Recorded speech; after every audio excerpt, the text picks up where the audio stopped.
نحمدہ ونصلی ونسلم علی رسولہ الکریم اما بعد فاعوذ باللہ من الشیطان الرجیم بسم اللہ الرحمن الرحیم فبشر عباد الذین یستمعون القول فیتبعون احسنہ اولئک الذین ھداھم اللہ واولئک ھم اولو الالباب آمنت باللہ صدق اللہ العظیم وصدق رسولہ النبی الامین المختار الکریم ونحن علی ذلک لمن الشاہدین والشاکرین والحمد للہ رب العالمین اللہم صلی وسلم وبارک علی سیدنا و مولانا محمد وعلی آلہ واصحابہ وبارک وسلم صلاۃ و سلاما دائما علیک وعلی آلک واصحابک یا رسول اللہ صلی اللہ تعالی علیہ وسلم۔ عزیزان ملت اسلامیہ، محترم ناظرین و سامعین کرام، حضور پاک صلی اللہ تعالی علیہ وسلم کی احادیث مبارکہ کی روشنی میں دور حاضر کے فتنوں کے تعلق سے سلسلہ وار نشستیں چل رہی ہیں۔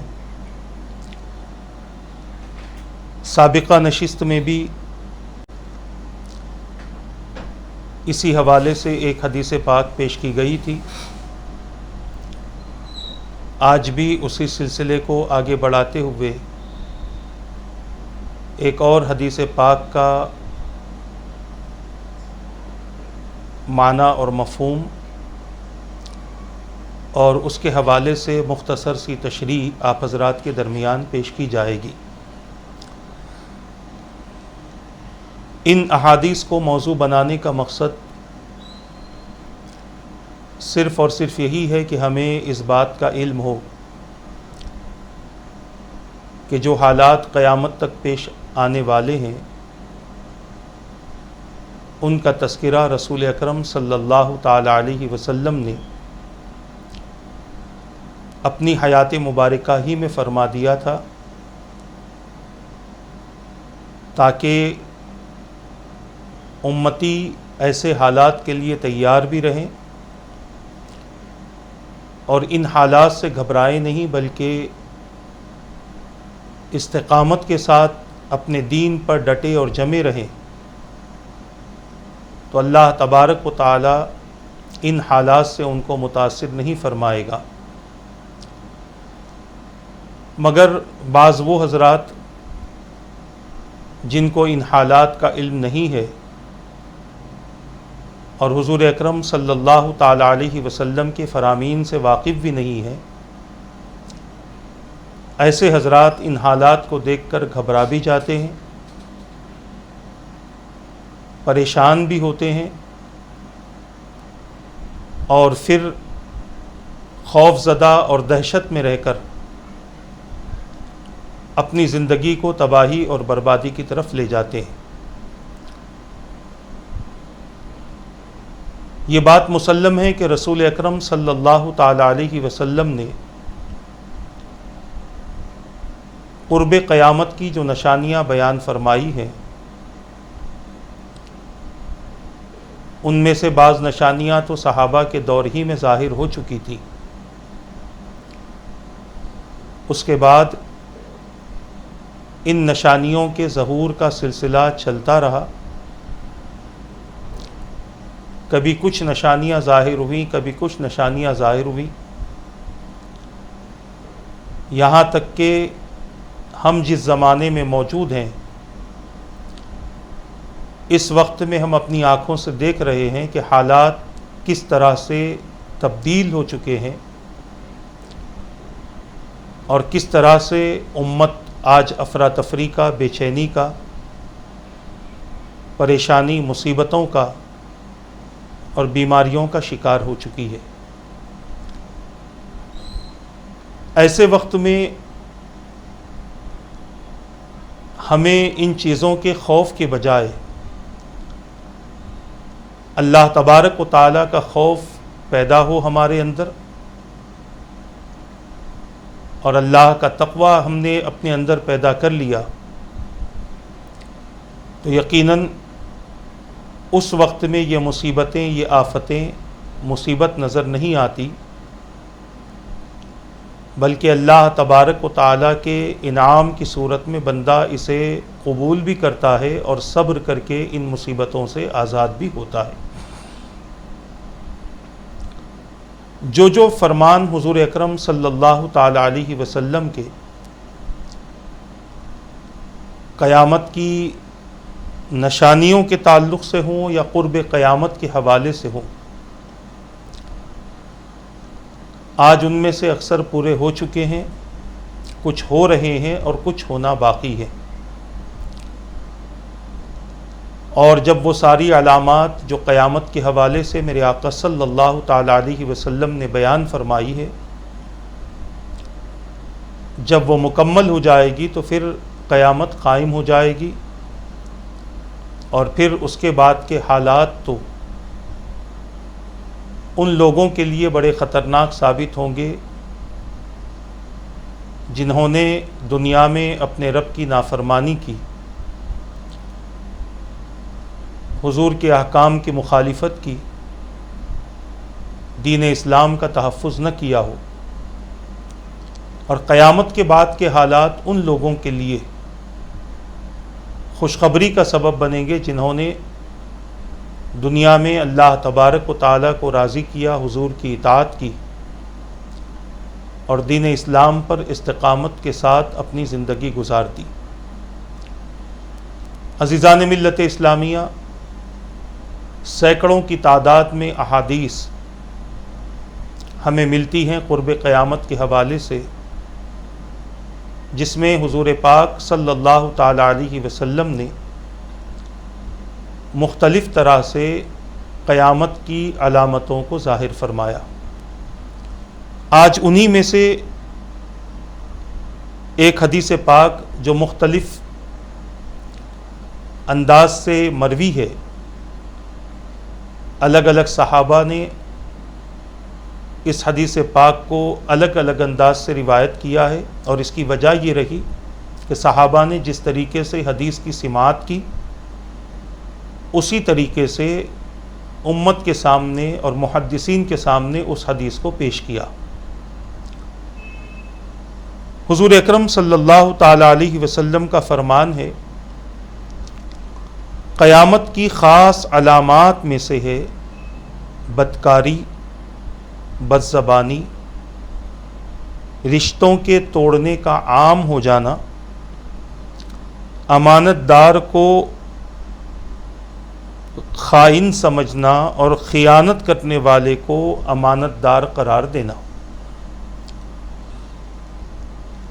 یہ حدیث الگ الگ کتابوں میں حضرت عبداللہ ابن عمر ابن العاص رضی اللہ تعالی عنہما سے مروی ہے، اور یہی حدیث کے الفاظ کے ساتھ کچھ اضافے میں حضرت انس رضی اللہ تعالی عنہ سے مروی ہے، جس کو امام حاکم نے مستدرک میں برے پڑوس کے ساتھ یعنی اضافہ کیا۔ اس میں ایک اور الفاظ کا اضافہ ہوا، برا پڑوس۔ یہ بھی قرب قیامت کی نشانیوں میں سے ایک نشانی ہے۔ اور بزار نے اپنی مسند میں اور ابن المبارک نے الزہد میں، امام ابن ابی شیبہ نے مصنف میں ایک اور لفظ کے ساتھ، اضافے کے ساتھ اس حدیث کا ذکر فرمایا، جس میں بد اخلاقی کا ذکر ہے۔ حضرت ابو ہریرہ رضی اللہ تعالیٰ عنہ سے بھی یہ حدیث پاک مروی ہے، اور اس حدیث پاک کو امام حاکم نے مستدرک میں، دیلمی نے فردوس میں، ابن حبان نے صحیح میں، اور امام ابو نعیم نے حلیۃ الاولیاء میں، امام طبرانی نے معجم اوسط میں حضرت ابو ہریرہ رضی اللہ تعالیٰ عنہ سے اس طرح روایت کیا کہ حضور اکرم صلی اللہ تعالی علیہ وسلم نے ارشاد فرمایا، اس ذات کی قسم جس کے قبضے قدرت میں میری جان ہے، قیامت قائم نہ ہوگی یہاں تک کہ فحش اور بخل ظاہر نہ ہو جائے، اور امین کو خائن اور خائن کو امین نہ سمجھا جائے، اور وعول ہلاک ہو اور تحود غالب ہو۔ صحابہ نے عرض کیا حضور وعول اور تحود کیا ہیں؟ تو حضور اکرم صلی اللہ تعالی علیہ وسلم نے فرمایا وعول لوگوں میں عزت دار اور اونچے درجے کے لوگ ہیں، اور تحود وہ لوگ جو لوگوں کے قدموں تلے رہیں اور ان کو کوئی جانتا نہ ہو۔ یعنی جو عزت دار لوگ ہوں گے وہ یا تو ختم ہو جائیں گے یا پھر لوگ ان کی عزت نہ کریں گے، اور جو بالکل نچلے درجے کے لوگ ہوں گے ان کی عزت کی جائے گی۔ انشاءاللہ اس کا مکمل آپ کے سامنے خلاصہ پیش کرنے کی کوشش کی جائے گی۔ حضور اکرم صلی اللہ تعالی علیہ وسلم نے اس حدیث مبارکہ میں چند باتوں کا ذکر فرمایا۔ مختلف احادیث کا انشاءاللہ آپ کے سامنے مختصر سا خلاصہ پیش کرنے کی سعادت حاصل کی جائے گی۔ میرے آقا صلی اللہ تعالی علیہ وسلم نے فرمایا فحش پھیل جائے گا۔ فحش کے کئی معنی اکابرین نے مراد لیے ہیں۔ پہلے ہم اس کے معنی کی طرف جائیں گے اور پھر اس حوالے سے انشاءاللہ مختصر سی گفتگو آپ کے سامنے ہوگی۔ فحش کے معنی ہیں زیادتی اور حد سے تجاوز کرنا۔ زیادتی تو ہم سمجھتے ہیں کہ کوئی بات ہو اور اس بات کو بندہ الگ انداز سے پیش کرے تو ہم خود سامنے سے کہتے ہیں یہ تو زیادتی آپ کر رہے ہیں۔ بات ایسی نہیں ہے بلکہ بات اس طریقے کی ہے، آپ بڑی زیادتی اس بات میں کر رہے ہیں۔ دوسرا ہے حد سے تجاوز کرنا، جو حدیں دین اسلام نے مقرر فرمائی ہے، شریعت نے مقرر فرمائی ہے، چاہے وہ معاملات کے حوالے سے ہو، چاہے وہ معاشرتی زندگی کے حوالے سے ہو، انفرادی زندگی کے حوالے سے ہو، اجتماعی زندگی کے حوالے سے ہو، جن حدوں کو اسلام نے مقرر فرما دیا ان حدوں کے اگر بندہ ان حدوں کو پار کر جاتا ہے تو یہ اس کو کہتے ہیں فحش، یعنی بندہ اب حد سے زیادہ بڑھ گیا اور حد سے تجاوز کر گیا۔ اللہ تبارک و تعالیٰ نے جو حدیں ہمارے لیے مقرر فرمائی ہیں، رسول اکرم صلی اللہ تعالی علیہ وسلم نے جو حدیں ہمارے لیے مقرر فرمائی ہوں، چاہے وہ احکام کے حوالے سے ہوں۔ بہت سارے لوگ ایسے بھی ہوتے ہیں کہ اللہ تبارک و تعالیٰ کا حکم ایک ہوتا ہے، بندہ کچھ اور کرنا شروع کر دیتا ہے۔ کچھ لوگ ایسے ہوتے ہیں جو اللہ تبارک و تعالیٰ کی فرما برداری سمجھ کر کئی ایسی نافرمانیاں کر لیتے ہیں جو ان کے لیے وہ باتیں حدوں کو پار کرنے کا سبب بن جاتی ہیں۔ اسی طرح جو لوگ اللہ اور اس کے رسول کی نافرمانی بھی کرتے ہیں اور ان نافرمانیوں کو مسلسل کرتے ہوئے حدوں کو پار کر دیتے ہیں تو یہ چیز فحش کہلاتی ہے، اور اللہ تبارک و تعالیٰ اس چیز کو پسند نہیں فرماتا، شیطان اس کو پسند فرماتا ہے، اور اللہ تبارک و تعالیٰ اپنے بندوں کو فواحشات کا حکم نہیں دیتا، حد سے تجاوز کرنے کا حکم نہیں دیتا۔ کسی معاملے میں بھی بندے کا حد سے آگے بڑھ جانا یہ اللہ تبارک و تعالیٰ کی ناراضگی کا سبب بنتا ہے اور قرب قیامت کی علامت بھی ہے۔ آج اگر ہم اپنی زندگی کا جائزہ لیں تو ہمیں اس بات کا احساس ہوگا کہ ہم نے اپنی زندگی میں کتنے ایسے اعمال کیے ہیں اور کتنے ایسے اعمال کرتے ہیں جو اللہ تبارک و تعالیٰ کی نافرمانی اور ناراضگی کا سبب بنتے ہیں۔ اس پر ہمیں غور و فکر کرنے کی ضرورت ہے، اور کہیں ایسا نہ ہو کہ جانے انجانے میں ہم بھی ان لوگوں میں شمار کیے جا رہے ہیں جو قرب قیامت کا اپنے اعمال کے ذریعے حصہ بن رہے ہیں۔ جب ہمیں یہ بات معلوم ہے کہ یہ چیز قیامت کے قریب ہونے کی نشانی ہے تو ہم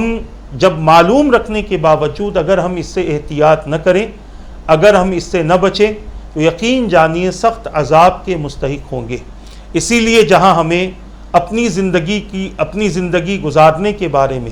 بہت ساری چیزیں ہم دریافت کرتے ہیں، معلومات حاصل کرتے ہیں، اپنی تعلیم کے لیے اسکولز کی، کالج کی اور اسی طرح یونیورسٹیز کی ہم بہت زیادہ فکر کرتے ہیں کہ ہمارا مستقبل اچھا ہو، ہماری آگے کی زندگی اچھی ہو، ہماری آنے والی زندگی بہتر ہو، تو ایک مسلمان کو چاہیے کہ اسے بھی اپنے دین کا مکمل علم ہونا چاہیے، اپنے اسلام کا مکمل علم ہونا چاہیے۔ اسلام کا جو ہمارا عقیدہ ہے، ان عقیدوں کے بارے میں برابر ہمیں علم ہونا چاہیے۔ قیامت کا عقیدہ تو ہمارا ہے، مگر قیامت کا علم ہمارے پاس ہے۔ قرآن کا عقیدہ تو ہمارا ہے، مگر کیا قرآن کا علم ہمارے پاس ہے؟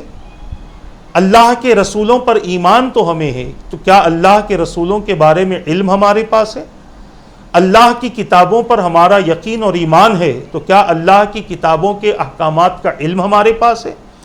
فرشتوں کے بارے میں ہم ایمان رکھتے ہیں، رسولوں کے بارے میں ہم ایمان رکھتے ہیں، اس کا علم ہمارے پاس ہے؟ نہیں ہے، الا ماشاء اللہ۔ جن چیزوں پر ہمارا ایمان ہے، فرشتوں پر ایمان کیسا ہو اس کا علم بھی ضروری ہے، اللہ کی کتابوں پر ایمان کیسا ہو اس کے احکامات کا علم ہونا بھی ضروری ہے، اللہ کے رسولوں پر ایمان کیسا ہو اس کا علم ہونا بھی ضروری ہے، حضور اکرم صلی اللہ تعالی علیہ وسلم سے رشتہ غلامی کیسا ہو اس کا علم ہونا بھی ضروری ہے، صحابہ کی تعلیمات پر کس قدر عمل کیا جائے اس کا علم ہونا بھی ضروری ہے۔ تو جن چیزوں کو ہم نے اپنے عقیدے کا حصہ بنایا، جن چیزوں کو ہم نے اپنے عمل کا حصہ بنایا، جس دین کو ہم نے قبول کیا ہے، اس دین کی بنیادی باتوں کا علم ہونا ہمارے لیے ضروری ہے۔ کوئی اگر ہم سے یہ پوچھتا ہے کہ ہم مسلمان کیوں ہیں، تو ہمارا جواب ایک ہی ہوتا ہے کہ ہمارے باپ دادا مسلمان ہیں۔ جواب یہ نہیں ہے، جواب یہ ہے کہ ہم مسلمان اس لیے ہیں کہ سارے مذاہب میں سب سے اچھا مذہب اسلام ہے، سارے مذاہب میں حقوق کی جو بات کرتا ہے وہ اسلام کرتا ہے، سارے مذاہب میں عدل کی جو بات کرتا ہے، انصاف کی جو بات کرتا ہے وہ اسلام کرتا ہے، سارے مذاہب میں رشتہ داروں کے حقوق اور اللہ کے بندوں کے حقوق کی جو بات کرتا ہے وہ اسلام کرتا ہے، سارے مذاہب میں فواحشات اور منکرات سے بچنے کی جو بات کرتا ہے وہ اسلام کرتا ہے۔ اس کی وجہ یہ ہے کہ اس سے معاشرے میں بہت بڑی خرابیاں پیدا ہو سکتی ہیں، زنا سے خرابی پیدا ہوتی ہے، شراب سے خرابی پیدا ہوتی ہے، جوے سے خرابی پیدا ہوتی ہے، قتل سے خرابی پیدا ہوتی ہے، غیبت سے خرابی پیدا ہوتی ہے، حسد سے، جادو سے، لعن طعن سے، الزام سے، جاسوسی سے، ان سب سے خرابیاں پیدا ہوتی ہیں۔ اسی لیے اسلام نے ان چیزوں سے منع فرما دیا۔ تو کوئی اگر ہمیں یہ پوچھے کہ ہم مسلمان کیوں ہیں، تو ہمارا جواب تو یہ ہے کہ باپ دادا نے کلمہ پڑھایا اسی لیے ہم مسلمان ہیں، اس کے علاوہ اسلام کی معلومات ہم میں سے اکثر کے پاس میں نہیں ہے۔ تو عرض کرنا یہ چاہتا ہوں کہ جس دین سے ہم وابستہ ہیں اس دین کی بنیادی تعلیم کم سے کم ہمارے پاس میں ہو، کہ جس تعلیم کے ذریعے ہم لوگوں تک اللہ کے دین کو پہنچا سکیں۔ اور کوئی اگر ہم سے یہ سوال کرے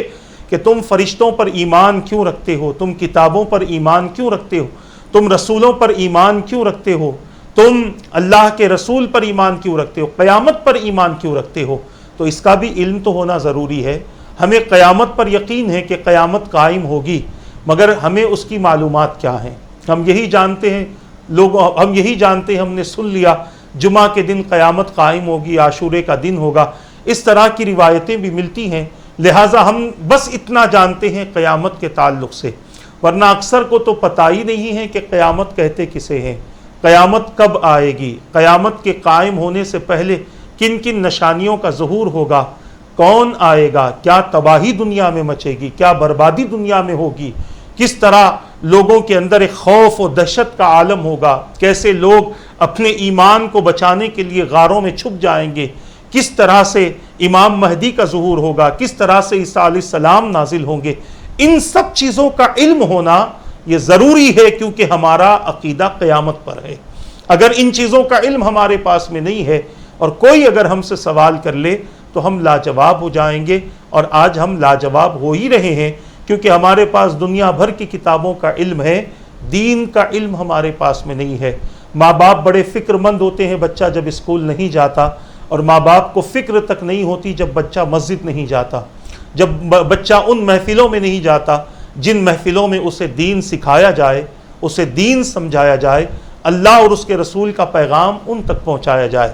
خیر، میں عرض کر رہا تھا آپ حضرات کے سامنے کہ یہ حدیث قرب قیامت ہے جو میں نے آپ حضرات کے سامنے بیان کی ہے کہ بندہ حد سے تجاوز کر جائے گا، یعنی وہ گناہ میں اس قدر آگے بڑھ جائے گا کہ اس کو بعد میں وہ گناہ بھی محسوس نہیں ہوگا، جیسے آج ہمارے ساتھ ہو رہا ہے۔ بہت سارے ایسے گناہ ہیں، کسی کا قتل کرنا عام ہو چکا ہے، لوگ قتل کرتے ہیں اسے گناہ نہیں سمجھتے، رشوت لیتے ہیں گناہ نہیں سمجھتے، سود کھاتے ہیں گناہ نہیں سمجھتے، کالا بازاری کرتے ہیں گناہ نہیں سمجھتے، جوا کھیلتے ہیں، زنا کرتے ہیں، شراب پیتے ہیں، سب کچھ کرتے ہیں مگر گناہ نہیں سمجھتے۔ بے پردہ عورتیں گھوم رہی ہیں، اسے گناہ نہیں سمجھتے، عورتوں کی آوازیں گھر سے باہر آ رہی ہیں، اسے گناہ نہیں سمجھا جاتا، عورتیں غیر مردوں سے باتیں کر رہی ہیں، اسے گناہ نہیں سمجھا جاتا۔ یہ سب گناہ کے کام ہے، اور اس گناہ کو گناہ نہ سمجھنے کی وجہ سے انہی چیزوں کو فحش میں شمار کیا جاتا ہے، اور پھر اسی کام کو حد سے تجاوز کرنا کہتے ہیں کہ بندہ حد سے تجاوز کر جائے گا۔ یہ قرب قیامت کی نشانی ہے، اور آج یہ چیز ظاہر ہو چکی ہے، ہم اپنی آنکھوں سے دیکھ رہے ہیں، کوئی مانے نہ مانے مگر یہ چیز ظاہر ہو چکی ہے۔ عزیزان ملت اسلامیہ، پھر اللہ کے رسول صلی اللہ تعالی علیہ وسلم نے ایک اور بات بیان فرمائی۔ اس سے پہلے ہم فحش کے بارے میں عرض کر رہے تھے کہ فحش کا ایک معنی یہ ہوتا ہے کہ بد زبانی، بد کلامی،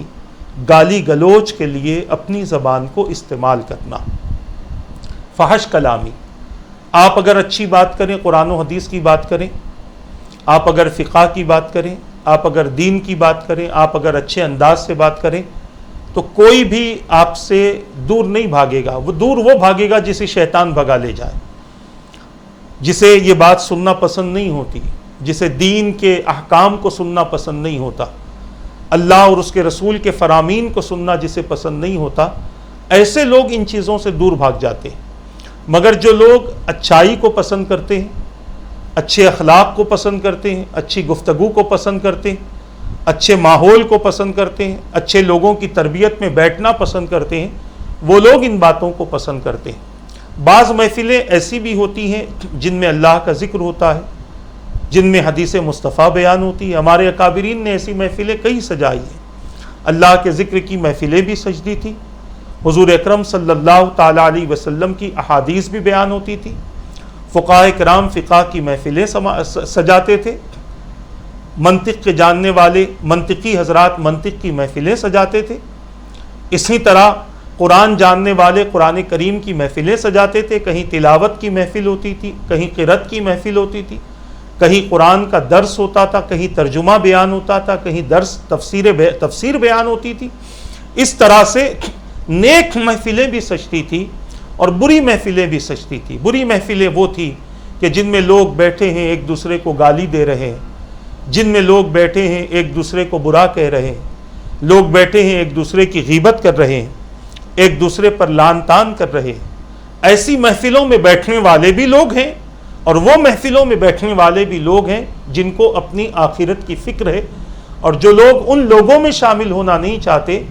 کہ جن کے شامل ہونے سے قرب قیامت کی نشانیاں ظاہر ہو جائیں، ایسے لوگوں میں وہ لوگ شامل ہونا نہیں چاہتے۔ آج ہمارے گھروں میں بھی محفلیں سجتی ہیں، ہم بیٹھتے ہیں ٹی وی کے سامنے، پروگرام دیکھتے ہیں، سیریل دیکھتے ہیں، ناچ گانا دیکھتے ہیں، بیہودگی دیکھتے ہیں، بہت کچھ ہم اپنی آنکھوں سے دیکھتے ہیں، اور ان کو غلط نہیں سمجھا جاتا، ان کو غلط نہیں مانا جاتا۔ عزیزان ملت اسلامیہ، میں عرض کرنا چاہتا ہوں یہ ٹی وی برائی کی جڑ بھی ہے، اور اسی سے آپ تک نیکیوں کا پیغام بھی پہنچایا جاتا ہے۔ اب جو پیغام آپ تک پہنچ رہا ہے یہ نیکیوں کا پیغام ہے،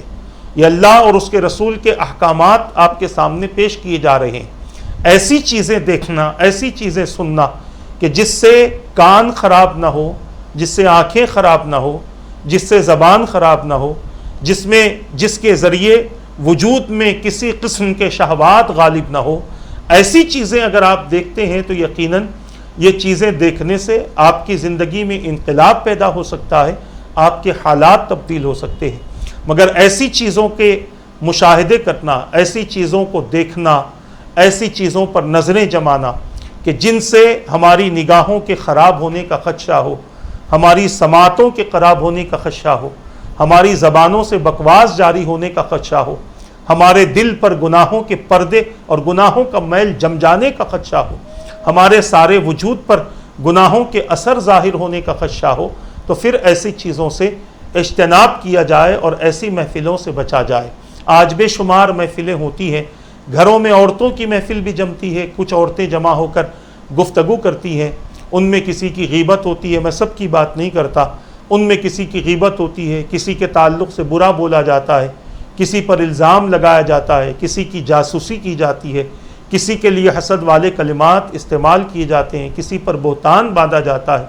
یہ سب کچھ ہوتا ہے عورتوں کی محفلوں میں۔ مرد بھی اپنی محفل سجائے بیٹھتے ہیں تو کسی کا مذاق اڑاتے ہیں، کسی کو ستاتے ہیں، کسی پر ظلم کرتے ہیں، کسی کو مارنے کا، کسی کو ستانے کا پروگرام اور منصوبے بناتے ہیں۔ یہ ساری چیزیں فواحشات میں سے ہیں۔ اللہ تبارک و تعالیٰ نے جن چیزوں سے منع فرما دیا،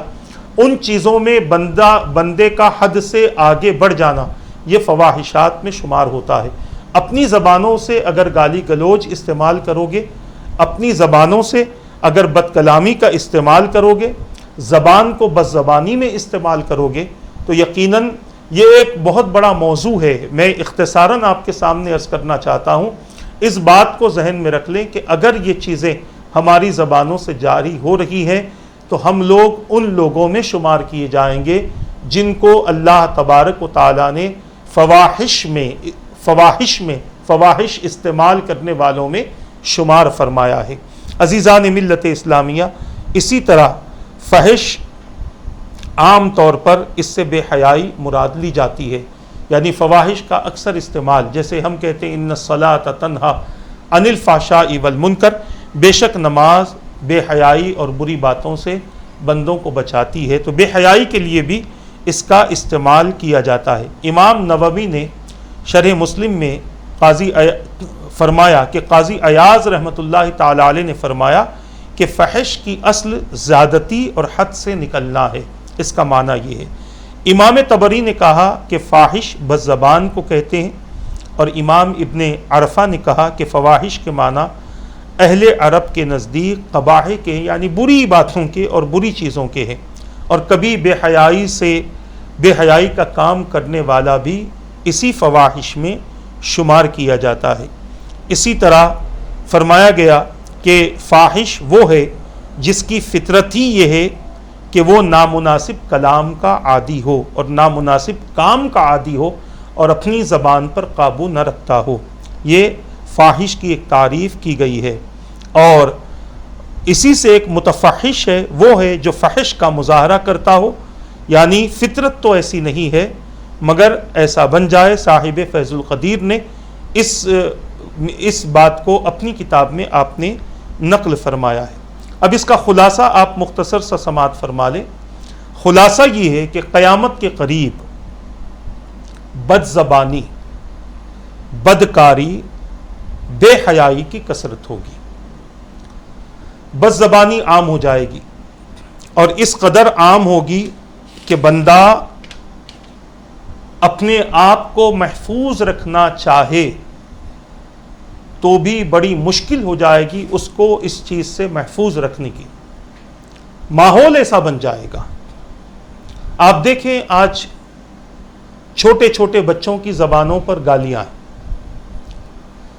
چھوٹے چھوٹے بچے بد کلامی کرتے ہوئے نظر آتے ہیں۔ کلام کی ہم پہلے بات کر لیں اور بد زبانی کی ساتھ میں ہم بات کر لیں۔ بد زبانی بھی آج ہو رہی ہے، یعنی منہ سے گالیاں نکلتی ہیں۔ چھوٹے چھوٹے بچے جن کی عمر کے بارے میں اگر ہم یہ سوچیں کہ ان کی عمر ابھی برابر اس لائق نہیں ہے کہ یہ بچہ کچھ بول سکے، ایسی عمر میں بچہ اپنی زبان سے گالی نکالتا ہوا نظر آتا ہے۔ یہ ماحول اسے کہاں سے ملا؟ دو جگہ سے بچے یہ چیزیں سیکھتے ہیں، ایک یا تو اپنے گھر سے یا پھر باہر جو اسے صحبتیں مل رہی ہیں۔ اگر ہم اپنے بچے کی زبان سے اس قسم کے الفاظ سنیں تو وہیں پر اسے تاکید کر دیں، تاکید کرنے پر نہ سمجھیں تو اسے ایسا ماریں کہ آئندہ زندگی میں بد زبانی اور بد کلامی کے حوالے سے اس کے اندر ڈر بیٹھ جائے۔ مگر آج کل کے ماں باپ اپنی اولاد سے بد زبانی کو پسند کرتے ہیں، اپنی اولاد کے اخلاق کو بچپن ہی سے سنوارنے کی کوشش نہیں کرتے۔ یہی وجہ ہے کہ بڑا ہونے کے بعد یہ بچہ اپنے بھائیوں کے ساتھ بدزبانی کرتا ہے، اپنے بہنوں کے ساتھ بد کلامی کرتا ہے، اپنے ماں باپ کو برا بھلا ان کے سامنے کہتا ہے۔ وجہ کیا ہوئی؟ وجہ یہ ہوئی کہ بچوں کو بچپن ہی سے اخلاق و آداب نہیں سکھائے گئے۔ اگر بچپن ہی سے اسے اخلاق و آداب سکھائے جاتے تو پھر یہ چیز آپ کے سامنے ظاہر نہ ہوتی، جس کی وجہ سے آج اکثر ماں باپ پریشان ہیں، عاملوں کی چکر میں گھومتے ہیں، اور جگہ جگہ جہاں پر بھی انہیں محسوس ہوتا ہے کہ یہاں سے ہمیں کچھ سکھایا جائے گا، وہاں پر اپنے سوالات کرتے ہیں اپنے بچوں کے حوالے سے کہ بچے کی عمر اتنی ہو چکی ہے، نافرمان ہے، بچہ اتنا بڑا ہو چکا ہے، ہمیں گالی دیتا ہے، ہمیں کما کر کھلاتا نہیں ہے، شراب پیتا ہے، زنا کرتا ہے، غلط صحبتوں میں رہتا ہے۔ یہ کیوں ہوا؟ یہ بچپن ہی سے اگر آپ نے اس کی تربیت کی ہوتی، بچپن ہی سے اس کا ماحول آپ نے بنایا ہوتا، اسے مزاج دیا ہوتا، اس کے اسلام کو اسے اسلام سمجھایا ہوتا، دین سمجھایا ہوتا، بڑے ہونے کے بعد اس کے اندر قیامت کی فکر ڈالی ہوتی، اللہ کے احکام اسے سمجھائے ہوتے، تو آج یہ دن آپ کو دیکھنا نہ پڑتا، ہمیں دیکھنا نہ پڑتا۔ یہ دن ہم نے دیکھا اس لیے ہے کہ ہم نے کوئی تربیت ہی نہیں کی ہے۔ پھر ہم یہ کہتے ہیں کہ ایک مختصر سا تعویذ اس کی زندگی کو سدھار دے، مختصر سے فلیتے اس کی زندگی کو بدل دیں، اللہ چاہے، ورنہ یہ چیز ناممکن ہے، کیونکہ آپ کی تربیت کا اثر آپ کے سامنے ظاہر بھی ہوگا، اور آپ اپنی آنکھوں سے دیکھیں گے کہ وہ کس قدر اس کام میں اور آگے بڑھے گا۔ یہ صرف میں بچے کی بات نہیں کر رہا ہوں، بچیوں کی بھی بات کر رہا ہوں۔ آپ جو ماحول اسے دیں گے اس کی زبان ویسے ہی ہوگی۔ یہ بد کلامی کا سب سے بڑا بندوں کے اندر جو مزاج بنا ہوا ہے، بد زبانی کا جو مزاج بنا ہوا ہے، ماں باپ کی نافرمانی کا جو مزاج بنا ہوا ہے، یہ بچپن سے بچوں نے ٹی وی کے ذریعے بھی سیکھا ہے۔ ہمارے گھر میں شاید ایسا ماحول ہو نہ ہو، ماں باپ کے لڑائی جھگڑے، بھائی بہن کے لڑائی جھگڑے، آپس میں ننند بھاوج کے لڑائی جھگڑے، ہو سکتا ہے اس کا اثر بھی اولاد پر ہو۔ اور دوسرا یہ ہے، اگر یہ چیز نہیں ہے، آپ انڈیویجل اپنی لائف گزارتے ہیں، تنہا اپنی لائف گزارتے ہیں، اپنے شوہر کو لے کر آپ سب سے الگ ہیں، اور پھر اولاد کے اندر اگر تباہی اور بربادی پیدا ہو رہی ہے، تو اس کی سب سے بڑی وجہ جو ہے وہ ہے آپ کے گھر کا، آپ کے گھر کے ٹی وی کے وہ سیریل، آپ کے گھر کی وہ پکچریں، آپ کے بچوں کا وہ کارٹون دیکھنا کہ جس میں بچوں کو اس قسم کے الفاظ اور اس قسم کی عادتیں پیدا کی جاتی، تبھی جا کر بچہ بد زبان بنتا ہے۔ ورنہ اگر آپ نے بیج ڈالا پھلوں کا، تو ان پھلوں کے بیج میں سے آپ کو بغیر پھل والا پیڑ نہیں اگے گا، پھل والا ہی پیڑ اگے گا۔ آپ جس طریقے سے بچے کی تربیت کریں گے، بچہ بڑا ہو کر آپ کے ساتھ وہی رویہ اختیار کرے گا، اس کا اظہار آپ کے ساتھ میں وہی ہوگا جو آپ نے اسے بچپن میں سکھایا ہے۔ آپ نے اگر بچپن میں اسے گالی سکھائی ہے اور نہیں بھی سکھائی، گھر میں گالی گلوچ کا ماحول تھا، وہ سیکھ جائے گا۔ دیکھیں آپ 9 10 سال کے بچے سگریٹ پیتے ہیں، کیوں؟ اس لیے کہ باپ اسی سے سگریٹ منگا کر پیتا رہتا ہے، تو بچہ بھی وہ پینا شروع کر دیتا ہے، وہ سمجھتا ہے یہ بڑی اچھی چیز ہے۔ 15 13 14 سال کے بچے شراب پیتے ہیں، کیوں؟ باپ اپنی اولاد سے شراب منگاتا ہے، اور اگر نہیں منگاتا تو اولاد کے سامنے بیٹھ کر شراب پیتا ہے، تو بچہ سب سے پہلے گلاس کا بچا ہوا پیے گا، بعد میں پھر اور زیادہ پیتے پیتے اس کی بھی عادت چھوٹی سی عمر میں شرابی کی بن جائے گی۔ بچوں پر کنٹرول نہیں ہوتا تو آج بچے حقہ پارلر میں جا کر حقے پی رہے ہیں، سگریٹ پی رہے ہیں، شراب نوشی کر رہے ہیں، اور تھوڑی سی عمر کیا بڑھ گئی کہ تھوڑی سی عمر کیا پڑ گئی کہ زنا کی طرف بھی اپنے قدموں کو بڑھا رہے ہیں۔ یہ بچوں کی میں بات کر رہا ہوں جس میں بچیاں بھی شامل ہیں۔ میں عرض کرنا چاہتا ہوں، جو ماحول آپ نے انہیں دیا ہے، جو مزاج آپ انہیں دیتے ہیں، اسی مزاج کے وہ پابند ہوتے ہیں، اسی چیز کے وہ پابند ہوتے ہیں۔ آپ نے گالی نہیں سکھائی، مگر گھر میں برابر باپ گالی دیتا رہا، ماں گالی دیتی رہی، دیور گالی دیتا رہا، گھر کے کوئی افراد گالی دیتے رہے، تو بچہ سن سن کے سیکھ جاتا ہے۔ میں آپ کو بتاؤں، ایک واقعہ سناتا ہوں، بڑا مشہور واقعہ ہے۔ ایک ماں نے اپنے بیٹے کو 4 سال کی عمر تھی لگ بھگ، کسی استاذ کے پاس لے گئی اور کہا کہ اسے آپ بسم اللہ خوانی اس کی کیجیے، اسے سکھائیے، قرآن سکھائیے۔ استاذ نے لڑکے سے کہا کہ بیٹا اعوذ باللہ پڑھو، بچے نے اعوذ باللہ پڑھا۔ استاذ نے کہا بیٹا بسم اللہ پڑھو، اس نے بسم اللہ پڑھ کر پڑھتے پڑھتے 16 پارے زبانی سنا دی۔ میں آپ کو بتانا چاہتا ہوں سننے کا جو اثر جو پیدا ہوتا ہے۔ 16 پارے زبانی سنا دی، ابھی چھوٹی سی عمر ہے، سنا کر رک گیا۔ استاذ نے کہا بیٹا اور بھی سنا دو، قرآن کے اور 14 پارے بچے ہیں۔ تو بچے نے کہا کہ میں اگر اس سے زیادہ سنتا تو وہ بھی سنا دیتا۔ استاذ نے کہا بیٹا اتنے پارے کہاں سے یاد ہو گئے؟ تو کہنے لگے کہ میری امی کی گود میں روزانہ فجر کی نماز کے بعد مجھے میری امی گود میں بٹھا لیتی اور اس وقت تک اپنی جگہ سے نہ اٹھتی جب تک 16 پاروں کی تلاوت نہ کر لیں، سن سن کر میں نے یاد کر لی۔ اگر میری ماں پوری قرآن کی حافظہ ہوتی اور پورا قرآن پڑھتی تو میں آج آپ کو پورا قرآن سنا دیتا۔ اب آپ بتائیں، ماں نے سکھایا تو نہیں ہے نا، ماں نے پڑھایا نہیں ہے، مگر سن سن کر بچے کو یاد ہو گیا۔ تو بچے کو سکھانا ضروری نہیں ہے، بچہ اگر کوئی چیز سنتا ہے اچھی ہو یا بری ہو، بچہ اسے یاد کر لیتا ہے،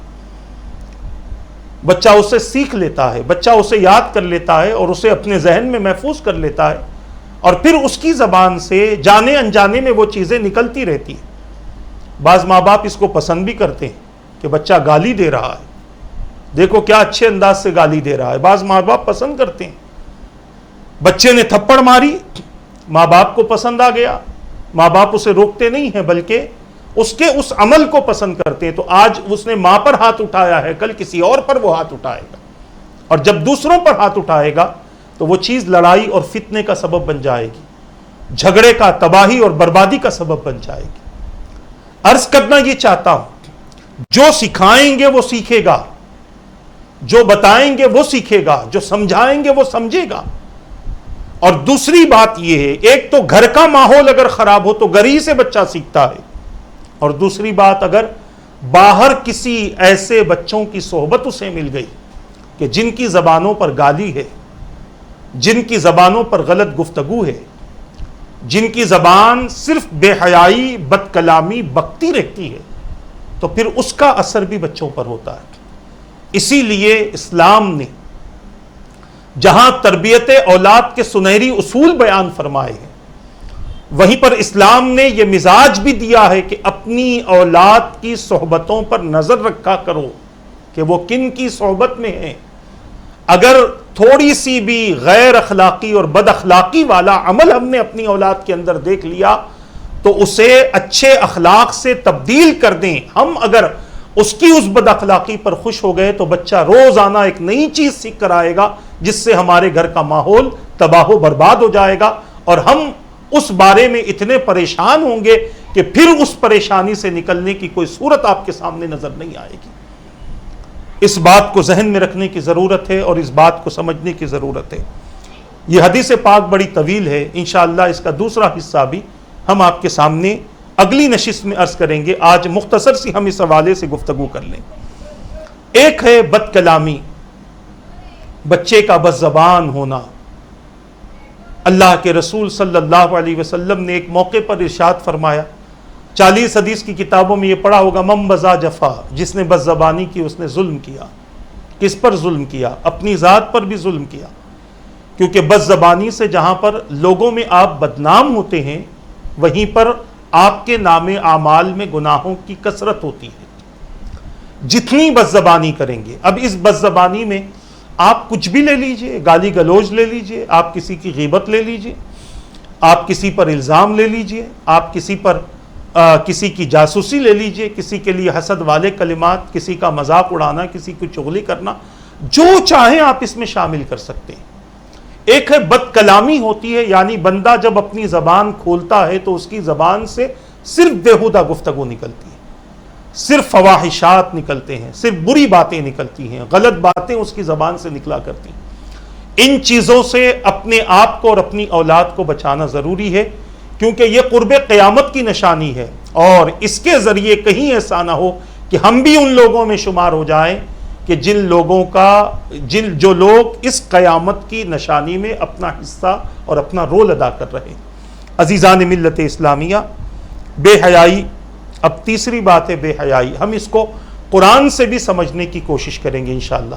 اگلی نشست میں جو ہماری اس کی دوسری نشست ہوگی اس حدیث پاک کے حوالے سے، وہ نشست اسی انداز کی ہوگی، اور باقی حدیث کے الفاظ اور باقی حدیث کا حصہ بھی آپ کے سامنے انشاءاللہ پیش ہوگا۔ اسی طرح لوگ ان چیزوں کو معیوب نہیں سمجھیں گے۔ میں نے ساری مثالیں آپ کے سامنے عرض کر دی، ساری باتیں میں نے آپ کے سامنے بتا دی ہیں کہ جب بندہ اس قسم کے الفاظ استعمال کرے گا، آج بتائیں کون عیب سمجھتا ہے گالی سننے کو؟ وہ لوگ عیب سمجھتے ہیں جن کے یہاں گالی فواحشات میں شمار کی جاتی ہے، جن کے یہاں گالی منکرات میں شمار کی جاتی ہے، جن کے یہاں گالی گناہ میں شمار کی جاتی ہے، وہ لوگ اسے عیب سمجھتے ہیں، اور وہ لوگ نہ ایسی محفلوں میں بیٹھتے ہیں، نہ ایسی محفلوں کو پسند کرتے ہیں، اور اگر ایسی محفل میں کوئی گالی بھی دے دے تو ان کے اندر اتنی طاقت ہوتی ہے کہ وہ روکتے ہیں، اور اگر روکنے کی طاقت نہیں ہے تو وہ اس محفل سے اٹھ کر نکل جاتے ہیں۔ یہ ان لوگوں کی علامت ہے جن کے پاس میں کچھ ایمان باقی ہے، اور جن کے نزدیک گالی دینا کوئی عیب والی بات نہیں، جن کے نزدیک کسی پر ظلم کرنا، کسی کا مذاق اڑانا، بد کلامی بد زبانی کرنا عیب والی بات نہیں ہے، وہ سب سے پہلے اپنے ایمان کا جائزہ لے لیں۔ ایمان کا کمزور ترین حصہ یہ ہے کہ برائی کو برائی سمجھے،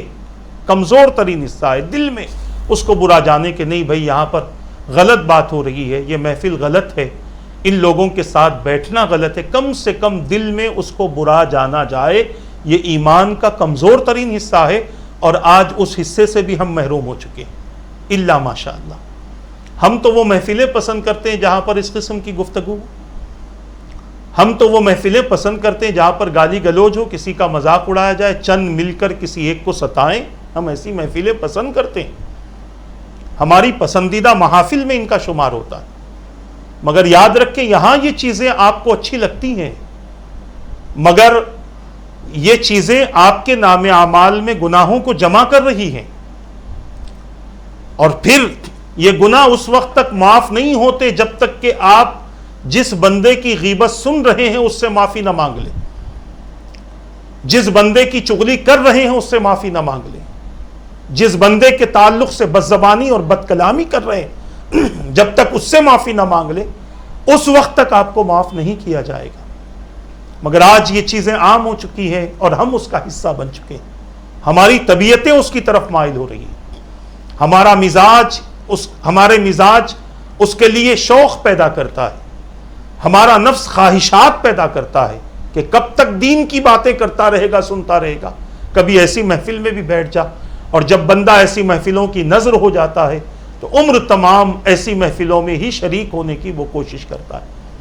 میں عرض کرنا چاہتا ہوں آج کے اس درس حدیث کی مختصر سی تشریح کے حوالے سے تمام امت محمدیہ کے افراد سے، ذمہ داروں سے، ایسی محفلوں سے اپنے آپ کو بچائیں کہ جن کی وجہ سے ہم قرب قیامت کا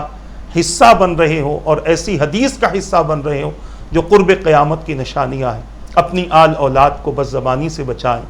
اپنی آل اولاد کو بد کلامی سے بچائیں، اپنی آل اولاد کو فواحشات سے، منکرات سے بچائیں۔ اس کی بڑی تفصیل ہے، انشاءاللہ آئندہ ایک اور نشست ہم اسی حدیث پاک کے حصے کو لے کر کریں گے، اور مکمل حصہ آپ کے سامنے بیان ہوگا، قرآن کریم کی آیتیں بھی بیان ہوں گی کہ کس طریقے سے اللہ تبارک و تعالیٰ نے اپنے بندوں کو فواحشات اور منکرات سے روکا ہے، اور کس طریقے سے رب قدیر نے عدل و احسان اور رشتہ داروں کے حقوق کے ادائیگی کا رب قدیر نے حکم دیا ہے۔ عزیزان محترم، انشاءاللہ یہ سلسلہ آپ کے درمیان میں چلتا رہے گا۔ اللہ تبارک و تعالیٰ سے دعا ہے رب قدیر جو کچھ کہا گیا کہنے میں غلطی ہو تو اپنے حبیب کے صدقے معاف فرما دے، ان باتوں پر مجھے اور ان سب کو عمل کی توفیق عطا فرما۔ مولا قرآن و حدیث کے ذریعے ہماری زندگیوں میں اصلاح پیدا فرما دے، اور اس پر سختی سے عمل کی توفیق عطا فرما۔ جس دین کو ہم مانتے ہیں مولا اس دین پر استقامت نصیب فرما دے، تمام ہمارے عقائد کو درست فرما دے، تمام ہمارے اعمال کو درست فرما دے، ہم میں ہمارے متعلقین میں جتنے بیمار ہیں سب کو شفا عطا فرما، پریشان حالوں کی مدد فرما، ہمارے رزق میں اضافہ فرما،